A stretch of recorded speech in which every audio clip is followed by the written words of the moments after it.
Friends, ఒక sales man తన పని గురించి, తన సేల్స్ జాబ్ గురించి కేవలం ఒక ప్రోడక్ట్ లేకుంటే సర్వీస్ సేల్ చేసి అక్కడ నుండి వెళ్ళిపోదామంటే అది తన జాబ్ కాదు.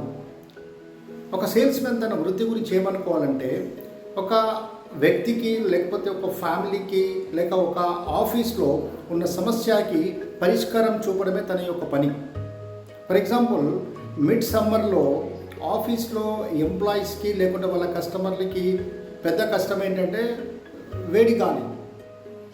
బయట చాలా వేడిగా ఉంటుంది, ఫ్యాన్ గాలి ఆ చల్లదనం రాదు. అప్పుడు పరిష్కారం ఏంటంటే AC is the solution. So sales man ఎంతసేపు మీకున్న సమస్యకి నా ప్రోడక్ట్ లేకుండా నా సర్వీస్ ద్వారా ఒక పరిష్కారం చూపగలను అని కస్టమర్లకు చెప్పడమే నీ యొక్క యాక్చువల్ పని. ఒక ఫ్యామిలీ ఉంది, అది వల్నరబుల్, అంటే సంపాదించేవాడు రేపొద్దున ప్రమాదవశాత్తు చనిపోతే ఫ్యామిలీ ఆర్థికంగా నష్టపోతుంది, ఆర్థికంగా ఇబ్బందులు పడుతుంది. అప్పుడు ఇన్సూరెన్స్ పాలసీ ఏ విధంగా తన ఆ సమస్యకి పరిష్కారం చూపగలదో నువ్వు చెప్పడమే నీ పని. అంతేగాని ప్రోడక్ట్ లేకుండా సర్వీస్ సేల్ చేసి అక్కడ నుండి వెళ్ళిపోతే అదే నా పని అంటే అది కాదు. సో ఎప్పుడైతే ఈ ప్రాబ్లంకి నా సొల్యూషన్ అన్నది సేల్స్ కాన్సెప్ట్ అర్థం చేసుకుంటాడు ఒక సేల్స్ మ్యాన్, అప్పుడు తను సక్సెస్ అవుతాడు.